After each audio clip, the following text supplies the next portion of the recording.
All right, well, good morning, everyone. Good morning to our online audience, our in-person audience. This is very exciting. I'm Nicole Truag, Associate Director of the Center for Financial Security, and I'm pleased to welcome everyone to Day 3 of Pathways 2013.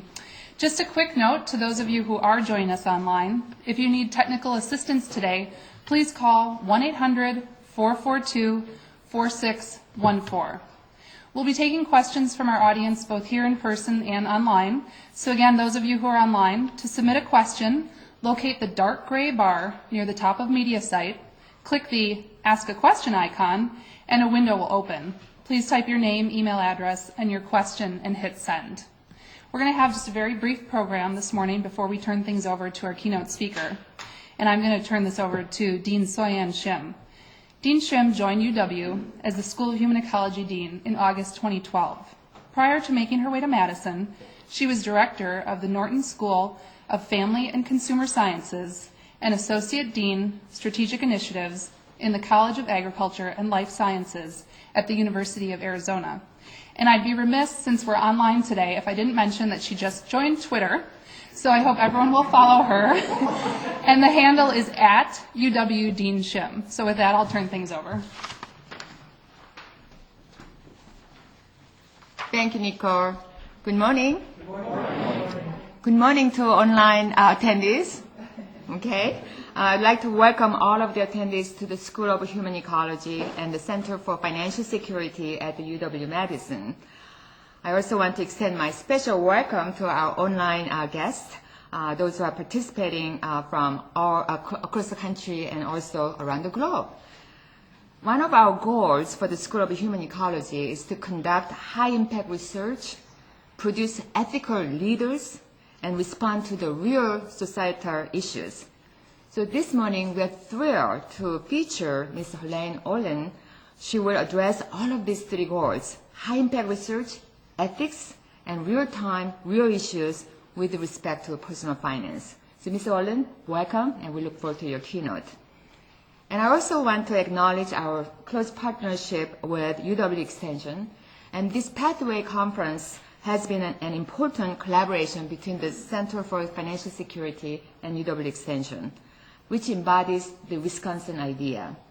Through this partnership, we are sharing applied research and programmatic information with the practitioners working to build the financial capability of families and individuals. So at this time, I'd like to introduce Dr. Lori Boyce, who has been an invaluable partner for the School of Human Ecology. Dr. Boyce is a State Program Director of Family Living Programs and Assistant Dean and Director, UW Extension. Please welcome Dr. Boyce. Thank you.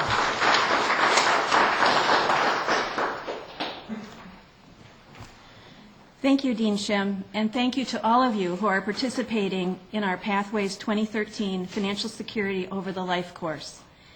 Here at the University of Wisconsin Extension, Cooperative Extension, we are guided by our purpose: to teach, learn, lead, and serve, connecting people with the University of Wisconsin and engaging them in transforming lives and communities. We hope that in this Pathways conference that you are provided with an opportunity to learn about new research, information, and tools to help you transform the communities that you work in and help build financial capability. I'd like to take a moment also to thank our planning committee, who has worked tirelessly to put together this week's exciting program. Family living educators with UW Extension on the planning committee include Carol Brolick, Washington County; Christy Cutts, Winnebago County; Ruth Schriefer, Iowa County; and Shelley Tiedemann, Fond du Lac County, all of whom are with us today. Chairing that work group was the invaluable leadership of Nicole Truag, Associate Director, UW-Madison Center for Financial Security. In addition, we are greatly appreciative of this year's sponsors for their support, and they include CBM, Credit Education Foundation Incorporated, who is our partner sponsor, and EdVest is our program sponsor this year. We are grateful to both organizations. In particular, I'm delighted to introduce Jim DeLeo and thank him for his commitment to the conference. Jim is a longtime partner and supporter of Cooperative Extension and the Center for Financial Security. In his work as the director, Wisconsin 529 Savings Program, including the Direct Sold EdVest Plan and Tomorrow Scholar, Jim is helping Wisconsin's families build a strong future for their children. Yesterday, Jim was a featured speaker with our Pathways audience. I'd like to turn this program now over to Jim.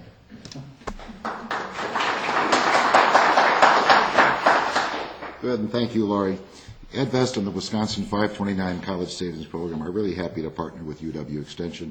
And here in our live audience today, we have many partners we work with throughout the year, and it's good to make connections and say hello to everybody again. Planning for college is often a multi-generational event, as we discussed yesterday. And state-sponsored 529 plans have been around only for about a dozen years, but they do provide families with an efficient and low-cost framework to save for those inevitable higher education expenses. We also offer tools along the way to learn and develop good financial literacy skills, and the federal and state tax benefits help stretch those families' invested dollars. So I trust you gained a better knowledge of how 529 college savings plans, such as EdVest, are a good fit with financial security with your families this week. So today I have the pleasure of introducing journalist and author Helaine Olen. Helaine is the author of Pound Foolish, Exposing the Dark Side of the Personal Finance Industry, just published in 2013. The book has 40 pages of footnotes. As a compliance guy, that's my kind of book. She's based in New York and also maintains a blog on the Guardian's website and has been published in many outlets, including the New York Times, the Wall Street Journal, Washington Post, and Fortune. Olen got her start commenting on personal finance while writing and editing the popular feature called Money Makeover at the Los Angeles Times. We are delighted that Helaine made the trip to Madison. It's her first time here on the UW campus, and look forward to hearing more from her today.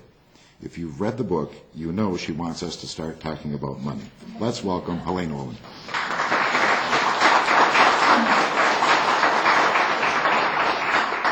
Hi, thank you very much. It's wonderful to be here. I'm already in love with Madison. I called my husband up last night and I said, one of our children has to go to this school. So they're 10 and 13. They will go home. I actually said, can you double check their sizes so I can buy them a sweatshirt, get the idea in there? So anyway, thank you for having me. And I want to start by thanking Pathways for putting on this conference. I want to send a special shout out to Nicole Truog, who did all the arranging, at least on my end. I think you did most of the arranging for the conference as a whole. And to Michael Collins, the faculty director here at the Center for Financial Security, and to everybody else. I've used a lot of the research here over the years. Somebody actually walked up and introduced herself to me already, who I've had correspondence with over the years. So it's been a really great thrill to get to connect names, faces, and voices and all the rest. This is not usually, as we all know, how we work anymore. It's all virtual. Also, before I get started, I want to thank everybody out there. Everybody, counselors, financial advisors, you're doing great work. And it's work that all too often goes unacknowledged. It's wonderful to have an opportunity to speak with an audience of people who want to help Americans with the most personal of their personal finances. On that note, I should get started. I always like to open by telling my own personal finance story and how I went from somebody who could charitably be described as an ignoramus to someone who, if not an expert, is certainly competent at these things. In my case, it starts around Christmas of 1996. I'd moved out to Los Angeles with my husband. I was freelancing. And I received a call one sunny December afternoon from an editor and writer at the Los Angeles Times, asking me if I could sub in for the Money Makeover writer and do the feature. And did I know anything about personal finance, by the way? This is what I knew about personal finance. I knew that it paid more than anything else I was doing at the time. So I mean this quite literally. I mean, I literally did not know a mutual fund from Mutual of Omaha. I mean, literally, it was that bad, okay? So I think this is a great background to which to respond yes to the question. So I say, sure, of course I know personal finance. I can write about this. What do you want me to do? So they start explaining the makeover feature to me. Money Makeover works pretty much like you would expect it would work. It's like a fashion makeover, right? Except it's about money. We get a subject with a financial problem, or at least they think they have one. They need to save more for retirement. They have a lot of debt. Their children need to go to college, whatever it is. We try to fix them up with a certified financial planner and other experts as needed.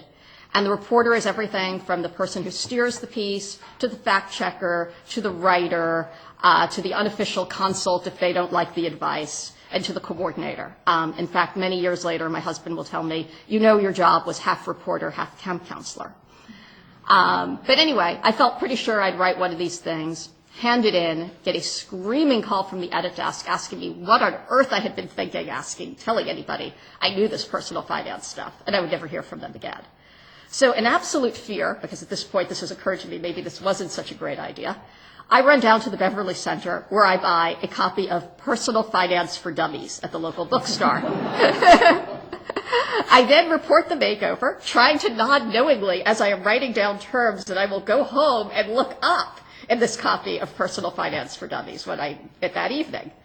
While I'm at it, because at some point it occurs to me, I've got to do something to justify this check, I start asking our subject, who's a college basketball player turned pharmaceutical executive, about money, what it means to her, what she wants to do with it, and so on. And I put it into the piece. So I go home, write it, and wait for the angry phone call. I mean, I've just recommended, let me be clear, I've just recommended something called a variable annuity in the newspaper, and I still don't know what it is. And by the way, I should add, I still feel slightly guilty about recommending this thing all these years later, as I think anybody here knows. It's not the easiest or often most recommended investment. But instead, when the call comes in, they love it. They can't believe I put all this detail about the person's, money life into the paper. They want me to do another and another. So I write about a Hollywood tech guy on the outs with his quite wealthy dad who wants to see if he could do it on his own. And the answer, by the way, was maybe. And a gay couple who owned a popular breakfast place and was feeling very overwhelmed by their life. And instead of getting the angry phone call on that, I just get a commendation from the local ACLU, because apparently I'm among the first people to ever portray a gay couple in the LA Times. It's just a regular old couple with some financial problems. Apparently we had, before that, been making a huge production out of it. And every time I expect my screaming phone call, and every time instead I get another assignment. And within a few months of this, I've become an expert. I suddenly know what I'm doing. And as I always say, there are a lot of things actually you can take away from this story. I think in the book I have 5 things, but since I'm up here I'll do 2.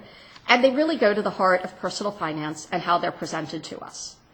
The first is that this is all a lot of basic stuff and pretty easy to learn. A mutual fund is money collected from many individual investors, pooled and invested in stocks, bonds, or whatever else. A 401k is, of course, a fund for retirement, and so on.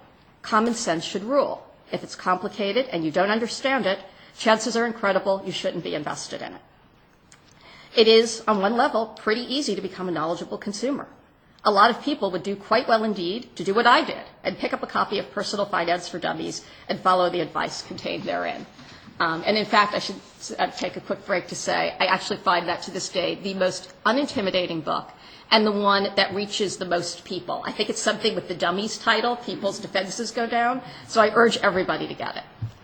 On the other hand, there's another part to this, however, and since this is a Hollywood story, I will remind everyone what famed screenwriter William Goldman once said about Hollywood, which is nobody knows anything. Think about this for a minute, okay? We don't know how the stock market will perform over 6 days, 6 months, 6 years, or 16 years. We don't know when we'll retire, and if we will retire because we want to, or because our spouse suffered a health care crisis, or we were laid off in our 50s, never really recovered, and suddenly need to collect Social Security at the age of 62. And we can't answer what is really truly the most important question, and apologies in advance for sounding gruesome here, but we don't know when we're going to die. And this is, whether that day comes at 68 or 98, unfortunately makes a huge difference to your financial planning. So in another sense, I could be an expert because everybody or nobody was an expert. Over the years, I heard, reputable top planners say things like gold is a terrible investment. Again, this is in the late 1990s when gold is about $300 an ounce. Real estate is never coming back. Again, this is the late 1990s. California's just had a huge bust. Don't worry about the stock market, 12% average annual returns. This time it's different. And these are all people, by the way, I respect, okay? These are not, people on the radio saying this, though you'd hear from them too, okay? So I was an expert because my guesses were really, in the end, no better or worse than anybody else's. Yet, as a nation, we've allowed ourselves to be convinced that this is a science, and that with just the right amount of financial planning, we could protect ourselves from pretty much all of life's slings and arrows. Put money in your IRA, save faithfully, stir it occasionally, and you'll be fine. As we all know, it hasn't worked out that way for many, many people. So how did we get here, and what do we do now? And at this point, I'd like to go back to the year I was born, which is in the mid-1960s, and talk about financial life for a minute to somebody who was living that year. The credit card is less than 10 years old, and a married woman won't have the right to one for another decade, which people are astonished to find out about now, by the way. There were no ATM machines. I still remember when I saw my first one. It was really astonishing. If you needed cash, you went to the bank, wrote a check from your account, and they gave you the funds. And I think there's some people in this room old enough to remember being very bored children when their moms had to do that, and you'd be standing there like, oh, why is this line so long? If you wanted a house, you also had to go to the bank. And if you passed muster with a banker who probably knew you, by the way, you were offered a basic 30-year fixed mortgage. There was no variety, no questions, no docs, no 5-year payment plans, 40-year payment plans, nothing like that. It was take it or leave it. Second mortgages, what we now call, in a much more fancy way, home equity lines, were very much looked down upon, and they were not something you ever admitted to having. Sylvia Porter, the woman who we all know founded personal finance, who, by the way, her 100th birthday, total aside, is in a week and a half from now, she wrote about in her best-selling book in the 70s, Sylvia Porter's Money Book. She called them, quote, unsound. And the tone in her writing is just like, trust me, somebody has dragged a dead fish into the middle of this book. I mean, you do not want to have one of these things. Jane Bryant Quinn has a similar tone when she talks about them in her early work, too. There were usury laws that stopped out-of-control interest rates on debt. Well into my teenage years, you could unload student loans, all student loans in bankruptcy court, which is a loophole that really doesn't fully close till the Bankruptcy Reform Act of 2005. And I probably shouldn't have used the word loophole there. I don't mean it quite that way. And perhaps most important change, there were no retirement accounts. Companies either gave you a pension or you saved on your own volition. It was, in other words, a heck of a lot easier to manage your financial life and a heck of a lot harder to get into trouble, even if you were in financial trouble.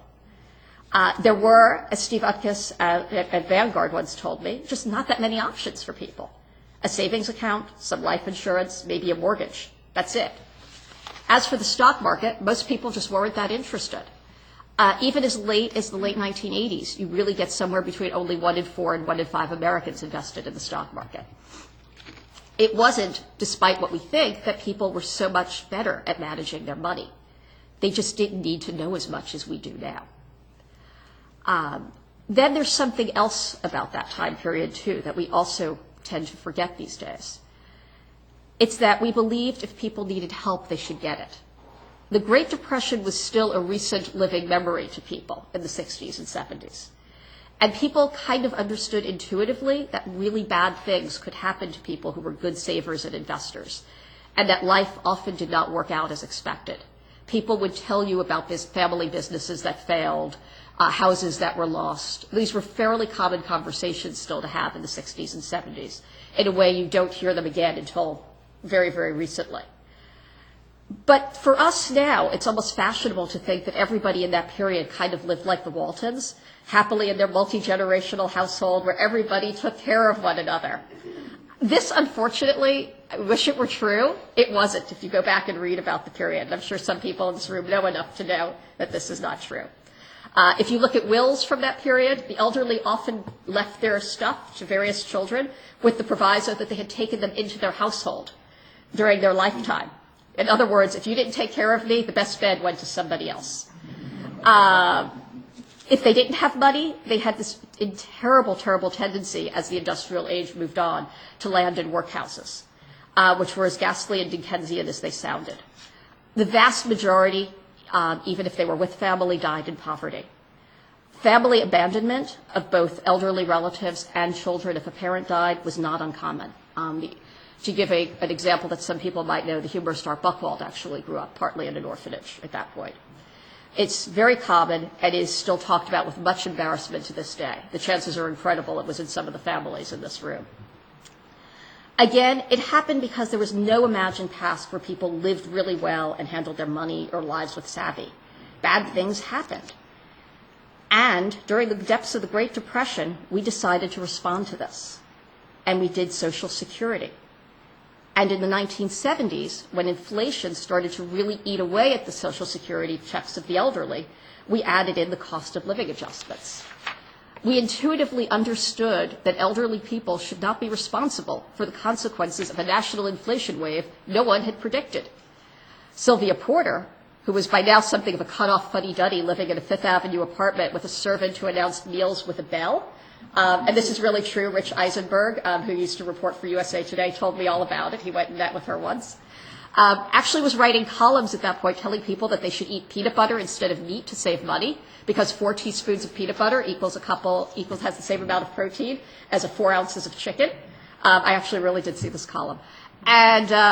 But most of us thought that was a pretty appalling thing to recommend and made sure our lawmakers knew it and that our parents and grandparents were taken care of.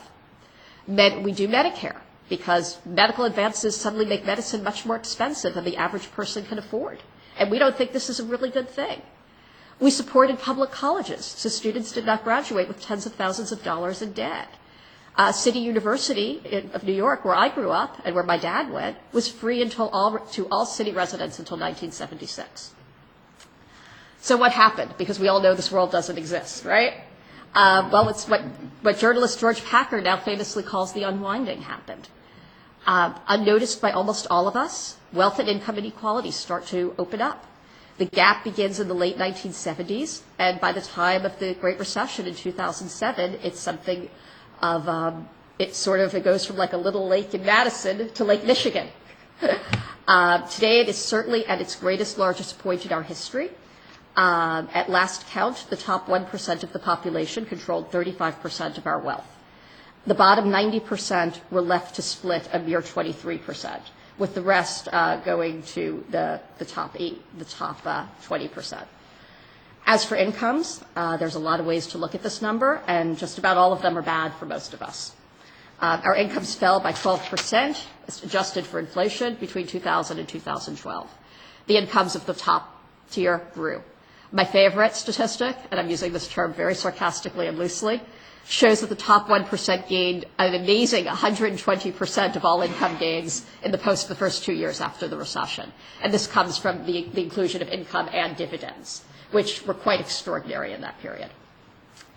And as for our fabled class mobility, our ability to, anybody could be born in a log cabin, well, that's pretty much a thing of the past as well, that we don't like to talk about that.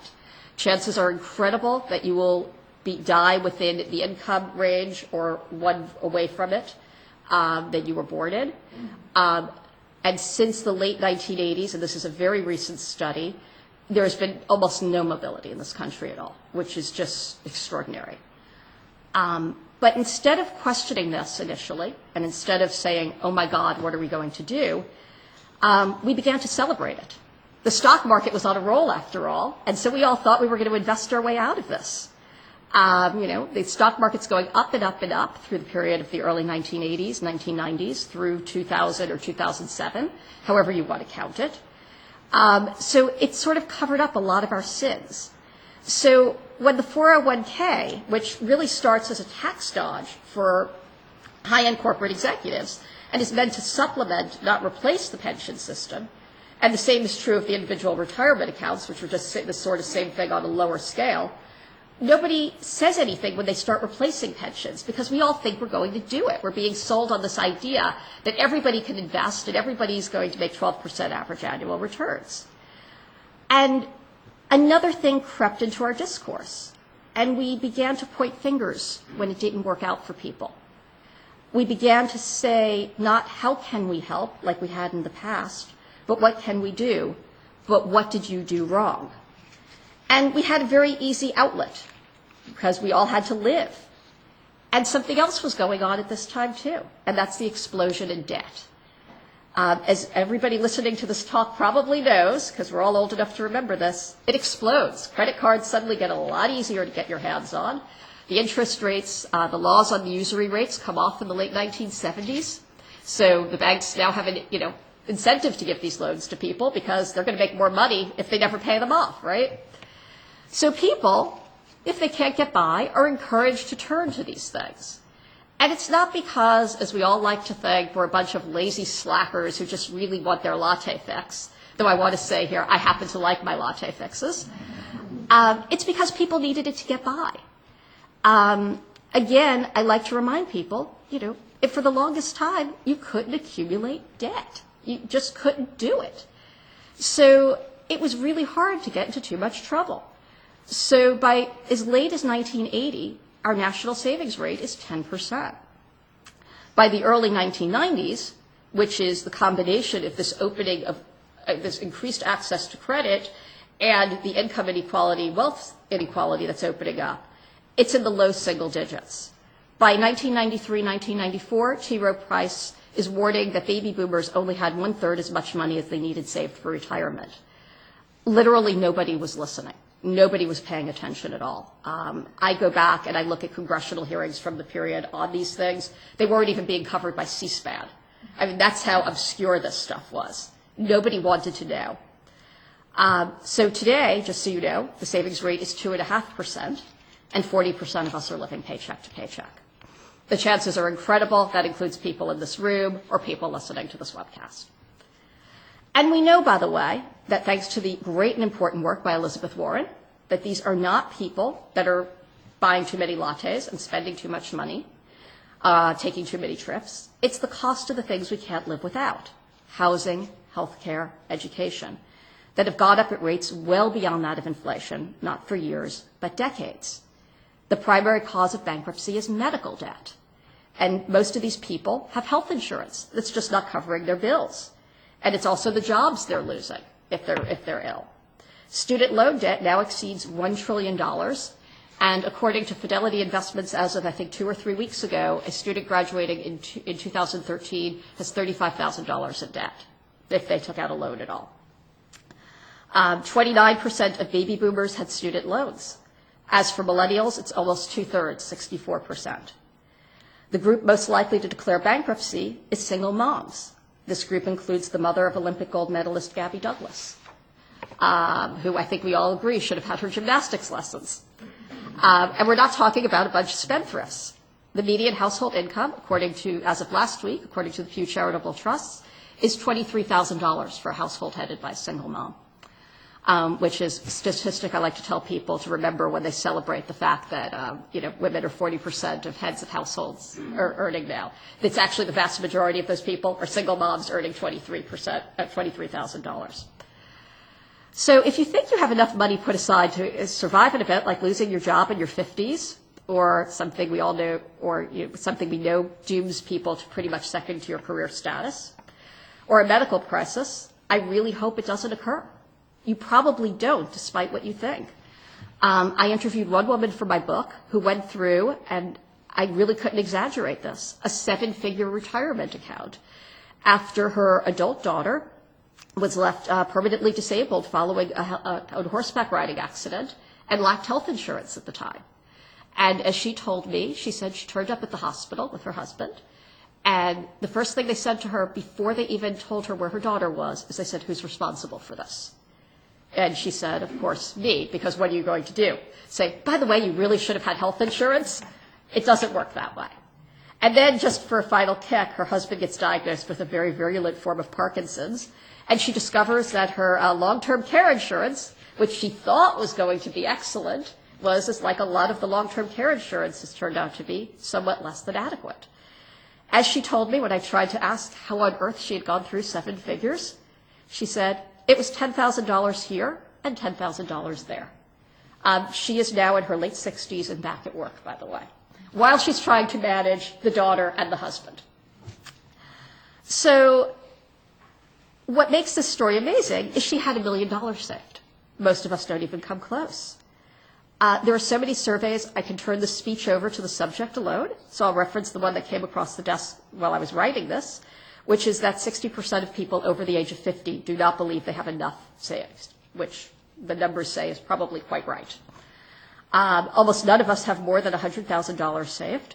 Some estimate, like Teresa Ghilarducci at the New School, thinks the number is probably closer to 30,000 if you do an average. As for the stock market, which might well be at record highs, that doesn't matter for the vast majority of us. Probably around 50% at this point have money in the stock market. It was up to 60% around 2007. It's come down a bit. And 80% of the stock market wealth is controlled by the top 10% of the population. And let me just explain something here. The stock market is not Rumpelstiltskin. It can't spin gold out of straw. If I have 5,000, you have 10,000, and you have $1 million, and it's all going up at 8% average annual return, guess who's going to come out ahead, okay? This is a fundamental math problem that seems to get forgotten a lot, okay? This is the miracle of compound interest, is going to assure that the miracle of the 1% is going to continue. So we end up with the society where the winners, think that they've just, done all these things by smarts, and some of it is smarts, but a lot of it is luck. And there's a lot of condescension. When children do this, these days we like to call it bullying.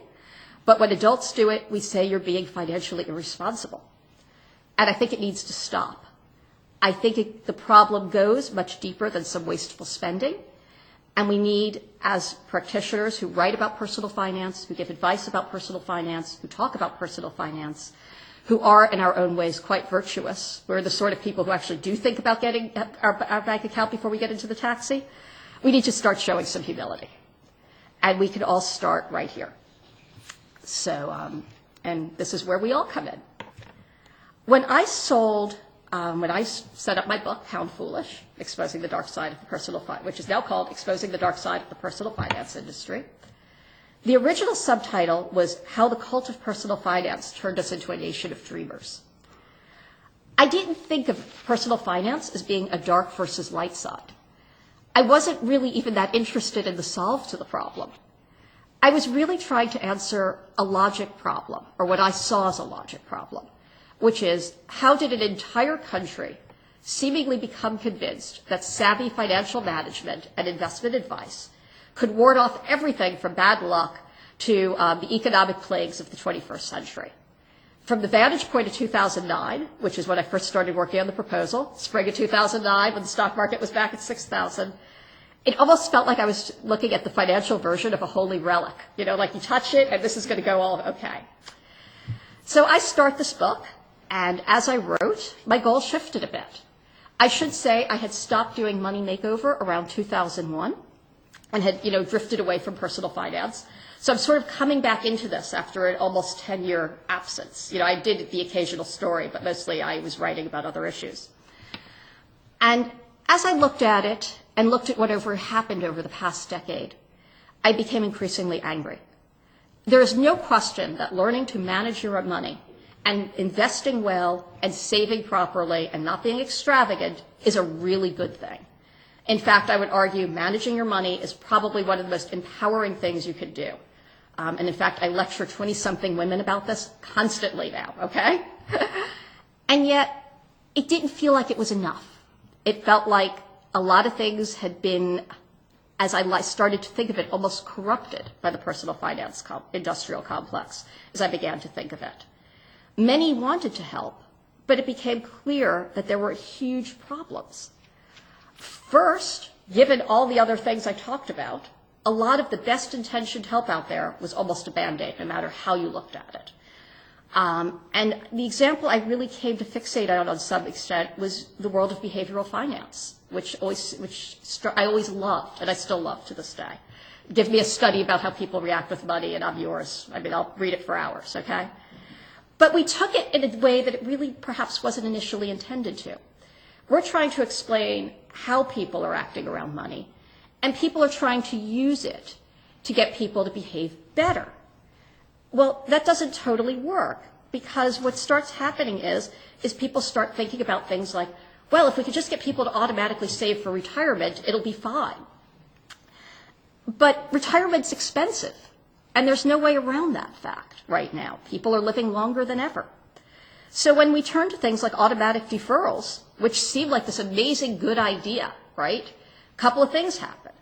First, and probably most important, the rate of borrowing from 401k plans starts to surge because people can't afford to save 10% for retirement and 10%, put aside an emergency fund.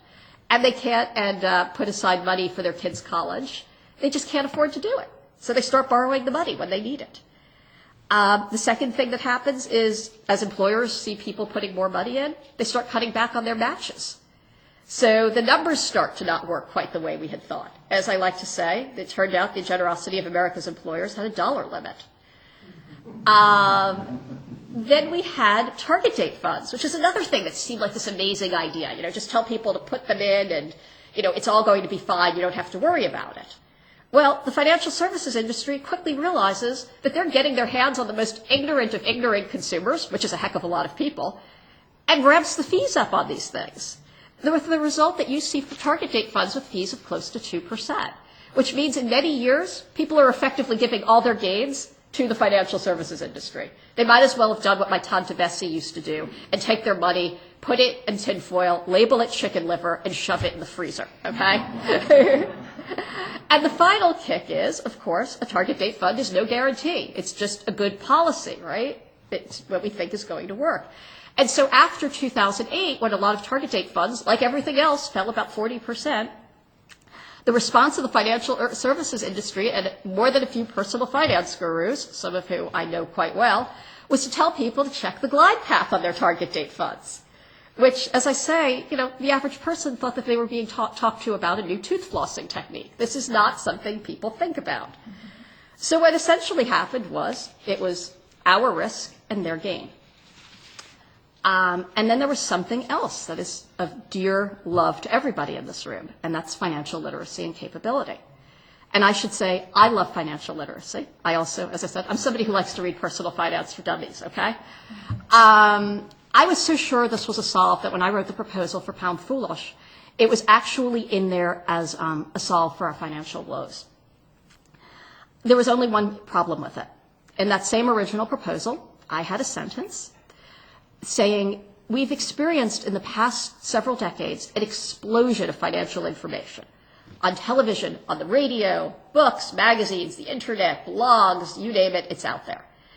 And if you look at the survey data, we are as profoundly ignorant as we were 3 decades ago, probably 10 decades ago, but nobody was surveying people then, okay? And so in answering that question, I feel like I fell down the rabbit hole, basically. And I discovered a lot of programs by the banks were really, in reality, little more than branding opportunities. And I actually found people willing to say that we're getting our names out in front of people, and the parents will get mortgages and the kids will remember us. I couldn't believe anybody actually said this to me. There's a lot of stuff that seems to be vaguely in the interest of the people promoting the policy, the various literacy agendas. Dave Ramsey's plans, for example, make no mention of the fact that load funds are not a great idea. Well, surprise, guess who promotes load funds? Visa has a big plan. It's actually adopted now by the state of South Carolina, where it never says once, per, say, Dave Ramsey, maybe if you have a problem, you should just cut up your credit card. Never once, okay? And the most important part of this is that there's very little evidence as of right now that it works. And at first, everybody's thinking, well, how can we get it to work? But when you think about it, well, why would it work? If people aren't interested, you're not going to make them interested. We don't tell children we don't expect our kids to take auto class and learn how to fix a car. We hope that they'll learn how to drive it, but that's about it. And given how well that's worked out, we're now looking at automatic, cars that drive you. So I think that might be a lesson in there right now. We don't take Health 101 and tell people that it's going to replace going to the doctor. In fact, if anything, we tell people, don't read too much online before you go to the doctor. A lot of the information out there isn't so great. What this works for is the financial services industry, who, as it turns out, were really using it to head off regulatory reform.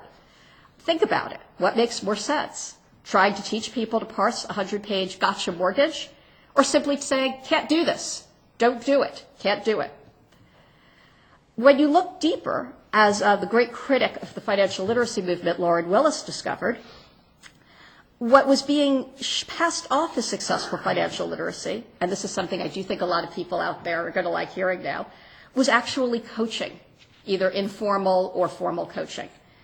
The financial world, it turns out, after a few very obvious lessons, like, for instance, I think it's really a good idea to pay your bills on time, is simply too fast-moving and complicated for busy people to keep up with. People just need help, and simple, unbiased help. What does that mean? In an ideal world, it would mean no commissions. It would mean expanding the fiduciary standard as it is currently written to cover anyone who is giving advice or a financial product. We know the stats right now. The majority of people think that when they seek financial advice, they are getting it from someone who has a legal duty to act in their best interests, when the truth is no such thing.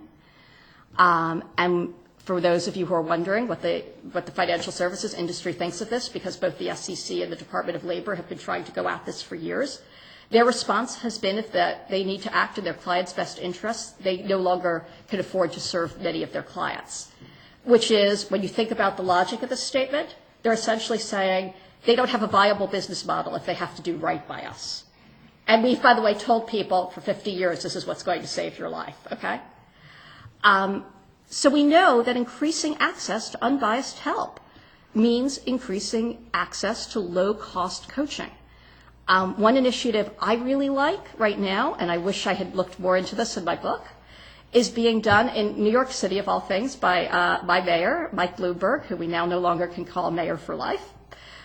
Through his nonprofit foundation, he started offering about a couple of years ago free financial coaching for low-income people in New York City, and it has gone so well, it is now expanded out to 4 other cities. The only problem is it's still hard to access. Somebody at Business Insider called up a few weeks ago and asked, how do we find out about this? And she was told to call 311, which I don't think very many people think of for financial services. But before I leave the subject of coaching, I just want to give a perfect example of just how effective it really can be. And I will use a college example since I am here at the University of Wisconsin. It's a recent study looked at families applying to college and what would happen if they received assistance filling out the free application for federal student aid, the FAFSA. And they discovered that children were both 25% more likely to both attend and graduate college if they had just received that one-time help. I mean, that is phenomenal. I mean, that is simply phenomenal. And as anybody who's ever looked at one of these things knows, they are incredibly complicated. So I will just limit myself to a couple of more examples of things that really probably should be changed. Payday loan lending should be banned. We're not going to teach people to avoid it. They need it too badly. Once upon a time, we thought usury was, and this is what it is wrong. We also, frankly, need to take a good hard look at our current retirement system. We know after 401k has been with us now for 30 years. If it hasn't worked by now, and it doesn't seem to be working that well, there's probably not a fix we're going to come up with that's going to make it work. It's probably better to do what some other countries are doing and looking at other ways of going about it. Yet, that's not all we should do. It's not just simply a matter of legislative reform. And it's not just simply a matter of telling people one by one, helping them out, filling out their FAFSAs. Because in the end, that's not truly efficient or even really possible. For all too many people, life in the United States has been like the economic Titanic. And sometimes it feels like, and I think a lot of people in this room who know about personal finance probably can identify with this, that you're on the economic Titanic and you're just pulling scattered people up onto lifeboats. Like if a friend of mine calls me on the right day, they can get steered away from disaster. If they call me on the wrong day, I'm rescuing them after it's happened. And in some cases, there's nothing I can do at all. And I think everybody in this room has probably had some version of that experience and on this webcast many, many times. As I was flying on the plane out here, I was reading an interview with the historian J. Jackson Lares, and something he said really jumped out at me. He said, we're in a situation in the 21st century where most of journalists and other shapers of conventional wisdom have known nothing but Reaganism and its descendants. And what he meant by that was the idea that we're all in this on our own. Among the things he listed as people would not have experienced was things like progressive taxation or seeing welfare benefits simply defended for what they are, not as a temporary fix, not as something only the deserving deserve, but understanding that some people just need help. We've all been encouraged in the past couple of decades to see ourselves as economic risk takers. But only a few at the very, very high end, and I think we all know who I'm referring to here, are protected if that risk doesn't work out. Most of us are on our own. And frankly, most of us are just not as powerful as we think we are. We need to admit that, as I came to at the end of Pound Foolish, that personal finance and investment is no more than an adjunct. And don't get me wrong, it's a great adjunct. It's wonderful. When it works, it's amazing. And as I said earlier, there's nothing more powerful than being able to manage your money. But no amount of personal finance and investment advice has the ability to save us from recessionary downturns, global economic trends, or pure and simple bad luck. Financial guru Dave Ramsey likes to claim that people can choose not to participate in a recession. While I've been known to joke that I would sign up for that financial literacy class if I could find it, the fact is there are thousands and hundreds of thousands and millions of people out there who actually believe that, and believe that the things that have gone wrong for them in life because they've lost jobs are somehow their own fault. It's extraordinary. I was actually at a Dave Ramsey meeting a couple of weeks ago, and I was in the basement of this church, and people were talking about their financial problems, and it was debt. And it was student debt, over and over again. And they were all blaming themselves for taking on this student debt and trying to pay it down. And not once did anybody say, why do we have $60,000 in debt for a 2-year college? I mean, it was extraordinary to me. I don't think that would have happened in the past. Personal finance started with Sylvia Porter in the 1930s as a way of educating people so that an event as awful as the Great Depression would never happen again. It did not start as a way of telling people they were on their own. It started as a way of actually telling us we were all in this together. And we need to restore that vision. We need to restore the vision of a society where not only do we take care of one another, but we expect help. And we expect help from our government and our neighbors to make the world a better place. And I'm going to tell one more story of also something I read this weekend. I don't mean to interject it, but it really struck me as I was reading Money Makeovers. I like reading Money Makeovers to this day. And it was 2 young families with several children. And they had debt, student debt, debt from the cost of childcare, from ever-increasing cost of kids. I think there was one case, the daughter was a pre-professional cheerleader. That apparently was $4,000. One had an underwater house. The financial planners assigned to the case sounded clueless, right? But then you're like, wait, well, what else could they suggest, right? This is a mess. Though, what could they say besides brown bagging it, right? Turning the 9-year-old cheerleader into a nanny for the twins? I mean, it wasn't going to work, right? But in one case, the financial planner actually expressed concern the family wasn't saving enough for retirement, which reading this profile struck me as like visiting the Jersey Shore the week after Hurricane Sandy and telling people that they better get their electric back on or they would swelter in the summer. Meanwhile, they didn't have houses, right? This is missing the main picture. They're accepting the world as it is. And it was heartbreaking. These were hardworking families with terrific sounding kids who were really working hard, 2-income families, the whole, one had lost a job during the recession. And nobody was saying something like, yes, this is a bad situation, but just so you know, in Europe, people pay for childcare. The state pays for it. Or, you don't have tens of thousands of dollars in student debt.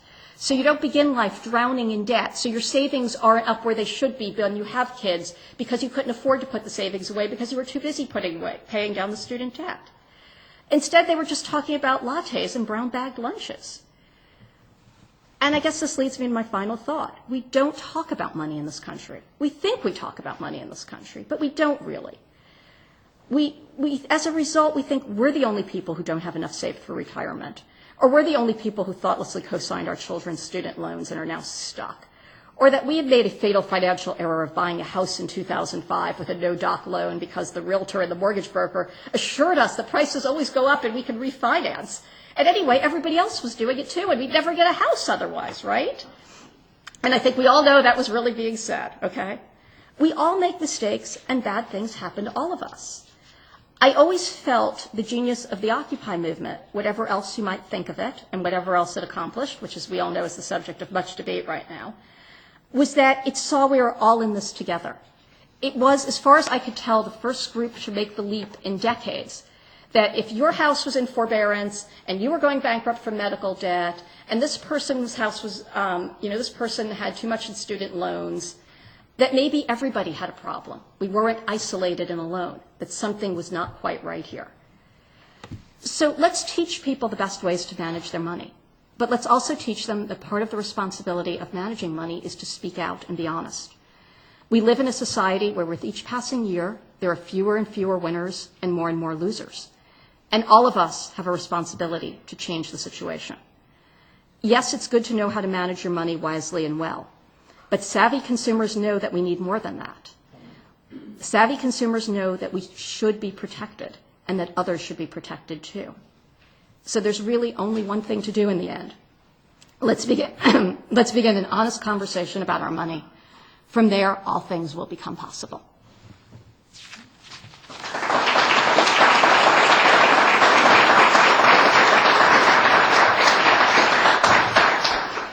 We've got time for questions, and we'll start with our in-person audience. And just a reminder to people who are online, you can go ahead and submit your questions as well. So Michael's got the microphone if anyone's got a question here.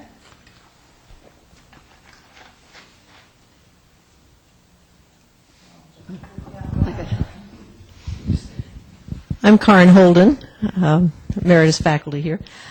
I've always been a little disturbed that our financial education starts with ignorance, of this emphasis on how ignorant we are.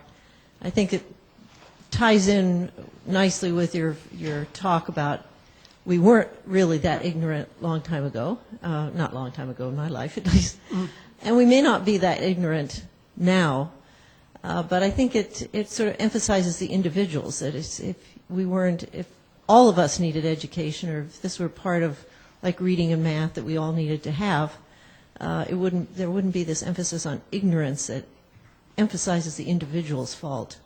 And I'd like your comments on just all these surveys that show how ignorant we are and why do we need them. Right. I mean, one of the things that really intrigued me is it was pointed out to me while I was writing the book, and I can't remember if I got this in or not. I know it was in a draft.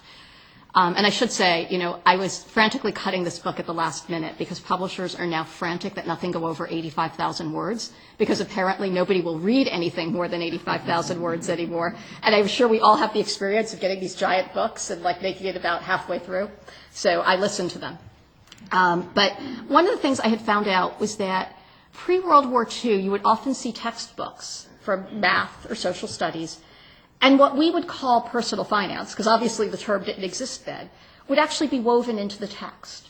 So that you would see personal finance would be a math example, or it would be a social studies issue, of how did homesteaders finance their houses? Well, we all know how they got them from the government if they were out there for 7 years. And it was kind of just part of life in a way. It wasn't seen as some separate issue that you had to learn. The other part of it, of course, was there was a lot less to learn, but it wasn't seen like you were learning it. It was just assumed you would know this, and that this was knowledge you should have, sort of like learning to drive a car or something. But it was a lot less complicated and easier to pull off. That being said, I agree. I don't like the idea that, we're ignorant. First of all, I think as anybody who's had children knows, that is not like the most encouraging way to get people to learn anything, by telling them how stupid they are. It really does not work. Trust me on this one. I just think it somehow needs to be made, it's important, but it needs to be less of an issue. And I think it's become a major issue because there's a lot of money flowing into it, frankly. If you go into Google and start doing trend searches of the term financial literacy, it explodes after 2008. And the reason it explodes is because more and more programs pop up. And I really became quite cynical about what was going on. It became very clear that this was being used by various individuals and banks as a way of getting around their responsibility for what had happened in the past decades. So I literally found somebody at B of A, for instance, who was blaming, I forget what the exact quote is, if somebody had the copy of the book here, I could look it up, was saying, if this all starts with when it goes to University of Delaware in 2010, it says this all starts with the individual and the people who bought houses they couldn't afford. And, we all know what happened at B of A. I mean, they bought Merrill Lynch, which they couldn't afford, and was in bankruptcy, and they bought Countrywide, more to the point, which is what really set them into trouble.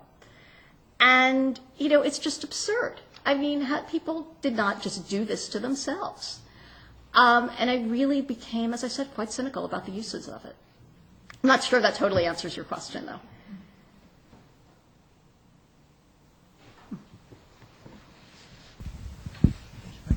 I'm Susan Fisher. I'm the Director of Financial Aid here on campus. I really appreciate your remarks. You've got a fan club in my office who watched on Frontline, and we're thank you. Totally, I get to go. In our office, Jim was mentioning people talk about, you mentioned the FAFSA and financing higher education is not a simple thing anymore. I don't know if it was ever simple. I think it was simple once upon a time. It was simple when I was young and stupid, but it is complex now. Where in your thinking does the intersection of family and personal choice intersect with societal responsibility? An example I can give you is a family from out of state, and if you are thinking of having your children come here, you might want to move here before you have them start. It's still cheaper than private college, don't worry. Because there's about a $20,000 cost differential between in and out of state tuition. But those families, we actually hear this, I've never told my daughter no. Right. I'm not going to tell her no now, even though we're coming from Missouri, New York, California. We know we can't afford it, but we just won't tell her no. I didn't grow up with, my parents felt just fine telling me no. Right. And so it's not a blaming the family necessarily. It's a Rubik's Cube, right? Why isn't the state contributing? Why is it so expensive? Right. Why aren't financial instruments performing better? Why were people told that they should take the equity line out and that would take care of their higher education costs and their house turtled? So there's that societal, but there's also personal family choice. There's an intersection there. What do you think about that? I mean, I have a lot of thoughts there. And I'll start with the most basic, which is I really became convinced, and I'm more convinced now than even when I was writing the book, that the loans are a huge part of the problem. What it essentially does, not being able to declare bankruptcy with these loans, is it allows people to hand them out like candy. There's a reason the amount of loans debt has more than doubled in the past decade. It basically ties into the period of time in which you could no longer get rid of them. So prior to that, there was a control right there. If you couldn't pay for it, it wasn't clear somebody was giving you the money to pay for it. That's a big difference. And that's made a huge amount of change because people don't, how do I put this? People don't think, oh, I can't pay for this, right?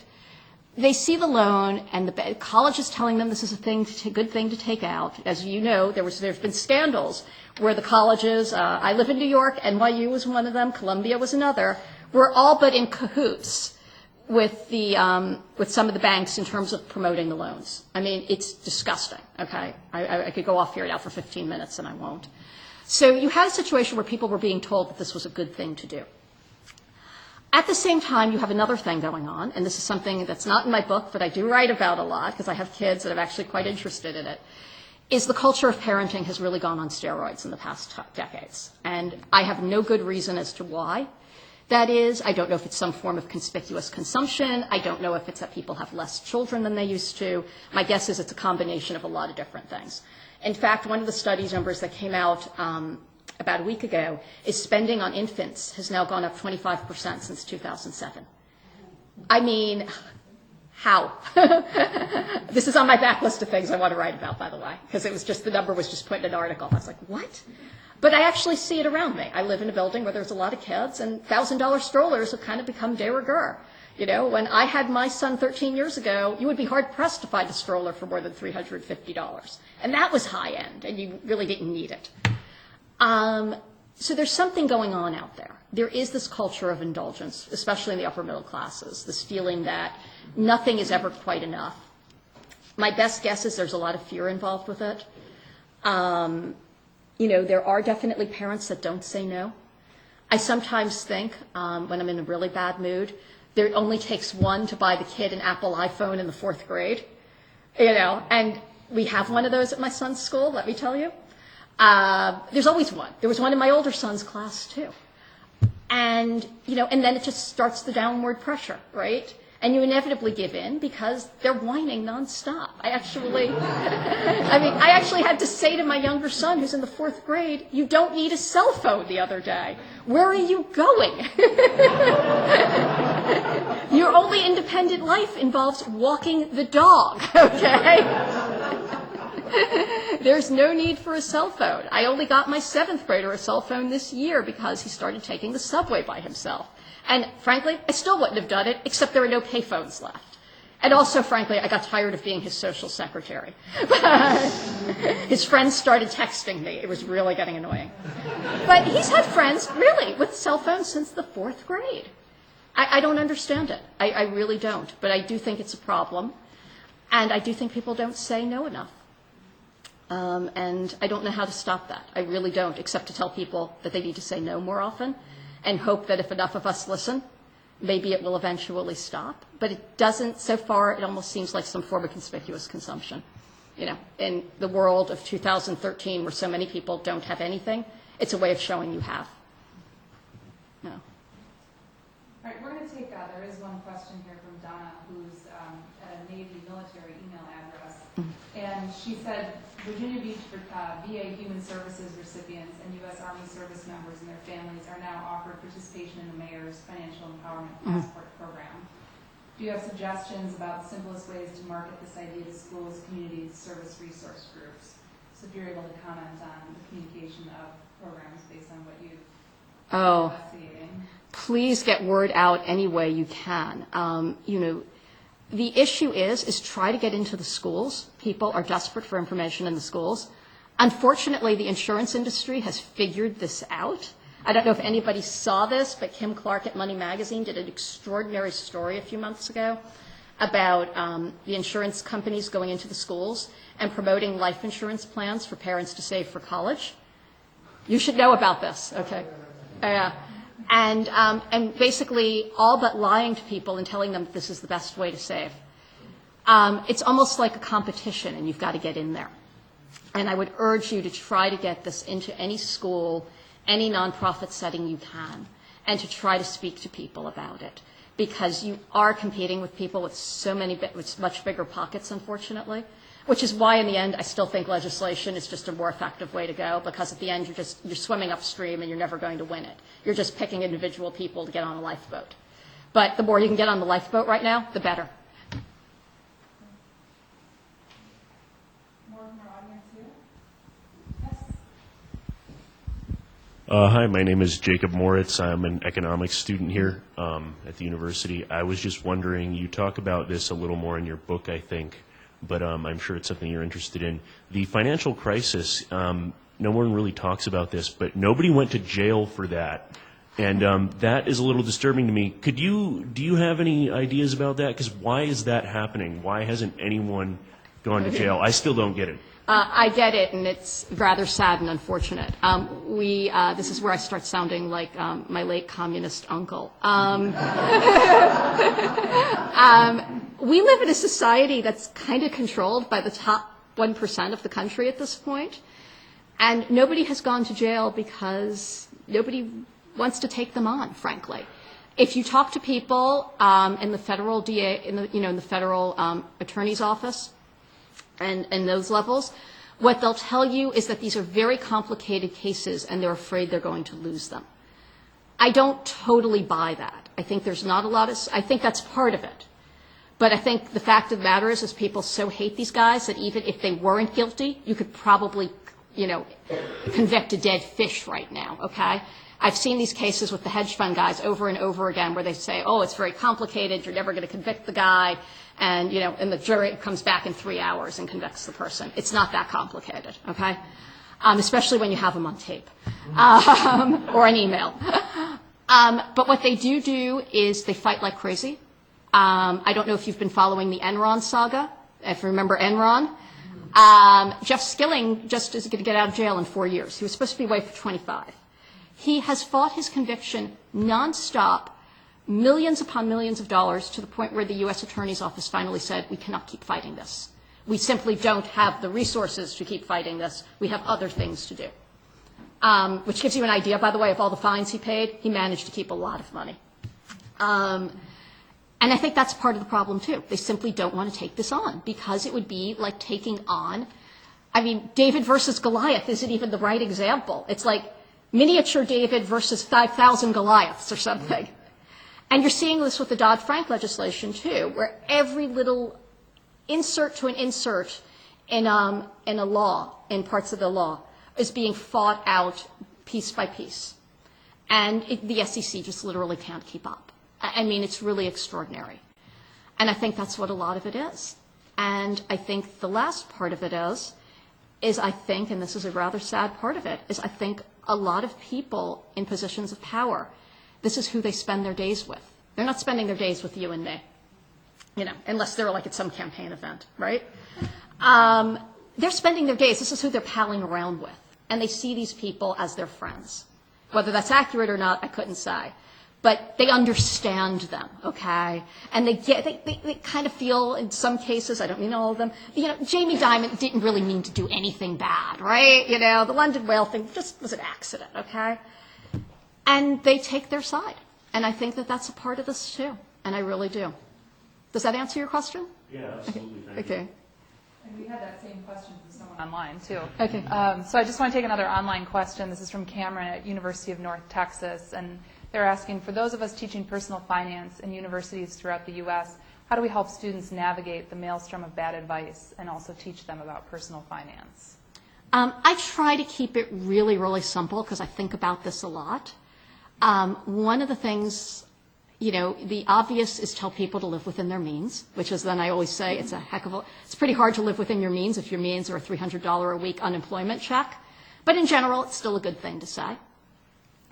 The other thing I've tried to start saying to people when they go to seek advice is I beg them to just remember the term fiduciary, nothing else. Because there's so many different types of advice out there that the only advice you really should be getting is from somebody who has a legal duty to give you the best advice. Because otherwise it just gets too complicated and the chances are incredible you'll get sold stuff. If you're not paying for it directly, the chances are somebody is who's not acting in your best interests, unfortunately. And to me, that's been the only way to say it, because I find that even if I say to people, make sure somebody has a legal, you know, ask that they have a legal duty to act in your best interests, the reply you will get back is, I would never not act in your best interests, which is not saying I have a legal duty to act in your best interests.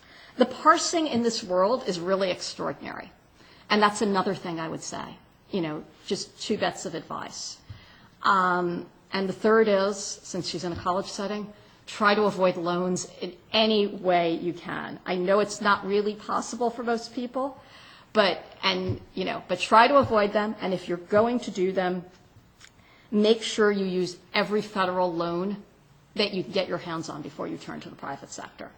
Amazingly, because again, of the marketing of these things is so extraordinary, a lot of people are simply not taking the federal loans, which have come with much better protections and lower interest rates, and signing up for private loans even though they don't need to. And to give one horrific example of just how bad the private loans can be, is if that usually a parent co-signs, and if a child dies, there have been cases of parents literally hounded for the bills, and just no give whatsoever, unless they manage to get to the attention of somebody like me who will give them attention. And then usually the bank is so humiliated they back down. But again, that's pulling people onto a lifeboat. We've literally heard cases of parents whose cars have been repossessed. It's just horrific what's going on out there. My name is Sherry Bester, and I'm a student here at the university, returning adult student. And I wanted to say I appreciate how step by step you just basically set the truth out on the table. Thank you. And I believe that's the beginning to solving problems, is to simply tell the truth and set it on the table and go from there. So I mostly wanted to thank you for that. And I wanted to say I was very interested in seeing you write a book, just simply telling the truth step by step, about a parent trying to make a plan financially for their child to go to higher education. Mm-hmm. Because if it was not for the UW-Madison People's Program and helping my daughter, she's a honor society student at West High School, but it was through the UW-Madison People's Program, through the Dr. Martin Luther King Scholarship, the Women in Focus Scholarship, the Madison Rotary Foundation Scholarship, the UW Credit Union Scholarship, the Madison Rotary Club Scholarship, that she's going to be able to go to school here for higher education. But I didn't have that in 1980, so that's why I'm a returning adult student now graduating. So it would be so wonderful to see you write a book just saying step by step for the audience of everybody all across America. How do you make a financial plan? By just putting the truths out on the table, because you've said a lot of them today. And so that's just basically what I had to say, that I appreciate your truth. And I appreciate the fact that my daughter, because of UW-Madison, all these people, is able to take her gifts to then make it a better world. And so within my community, so many people don't have that, though. And so in my opinion, it would just be so nice to just see those truths told so a person can go from there to financially plan for their family and their child with school. Just like from your book, now I'm going to take those simple truths and I'll make a better plan for my entire family. But everybody doesn't have that. So I just thank you for that. And I just am saying it would be nice to see you or someone write a book just telling the truth. Well, I thank you. I should say, I'm not sure I'm ever going to do a book of financial advice anymore. But the person I love to read a lot of people. But one of the people I like to read who has both published books and writes online quite extensively is actually one of my former editors at the Los Angeles Times, Liz Weston at MSN Money. Mm-hmm. And she is just flat out terrific. I mean, there are a lot of other terrific people out there too, but I think she grew up in a blue-collar community, and she really gets it. A lot of, I should say, personal finance people drift into this. They often come from upper middle-class backgrounds to begin with. So they don't always quite get it. I mean, they're helpful, but there's a limit to their helpfulness. There's a level at which they're not connecting. And that is not true of Liz at all, who really, is like actually at one point called me up and said, reminded me that she said, when we were talking, about politics at one point and how dire the American public can sometimes be, she said, always remember, to this day, only a third of the United States has graduated from college, And that's something a lot of other people do not bring to the table. And so I really urge people to read her stuff online and just Google it. I could tell you where it is, but it's easier to just Google it and find it. They're always moving it around on their site. Do we have any other questions from our audience here? I think that's it for questions. Are there any final comments that you'd like to make? Oh, I'll start. No. Thank you for having me mostly. It's always really fun. If people want to talk to me afterward, it's fine. I'm always too shy to ask questions, believe it or not, in crowds, so it's okay. Well, I think one thing I think that the audience might be interested in hearing, and you had written this, we had a Q&A going back and forth, but your own changes to your own personal finance that you've made after writing this book. Yeah, I mean, I don't spend any less money than I used to. Everybody thinks I must be living in a cave now, like frantically hoarding everything, and I don't. I actually walked away from the book with the feeling that life is actually quite short. And, it can't all be about sacrifice. Not that I was doing that before. But what I did start finding I was doing was shifting a lot. I am more conscious of getting value for what I'm spending. I take a heck of a lot less taxis, but I'm more perhaps likely to take my kids out to dinner perhaps more than I should because they really like it. My older son is going to go to a cooking class. He really likes cooking for some reason. He did not get that from me. I'm actually shocked that somebody in my gene pool finally likes cooking. This is not in my family anywhere as far as I know. I moved actually. Because I felt I was not happy with where I was living. I really felt that you have to think about your money as part of an instrument to what you want to accomplish and what you want to do. It's really not, money's about, this is my take. It's not about the stuff you buy, it's about freedom and in the end, really. Do you have to tolerate a bad job? Should you tolerate the bad job? Because there's arguments for why you should that have to do with character development and lasting out bad situations sometimes. But ultimately, it's about the freedom as simple as to go to a doctor or not. And if you think about your money that way, you will start shifting how you spend it, frankly. On a very small level, and I said this once and got massively made fun of online, I don't buy cheap clothes anymore. I kind of stopped it beforehand because they just got sick of them falling apart anyway. But now I'm much more likely to, try to frantically hunch a very good blazer on sale than have 6 blazers. I mean, I have 2 blazers now. I mean, but they're both really good blazers, and they're going to last a long time. I just kind of got, because it's part of that same mentality that, more, ultimately. And Europeans, by the way, do this very naturally. You always hear, French women, their outclothes, they have like 4 different outfits, and that's it. But they're 4 really good outfits, and they look better than we do on a day-to-day basis. I have a friend who now lives in Paris, and she says the change is shocking. So that was really the change that occurred. Well, wonderful. I'd like to thank our online audience. Thank Helaine, definitely, for being here and for sharing the information, and thanks to everybody for attending today as well. And Helaine's going to be here for a little while if you want to come up and ask any questions, or I've got a Sharpie, so if you want to get your book signed, if you're okay with that. And I sign books. Thanks, everyone.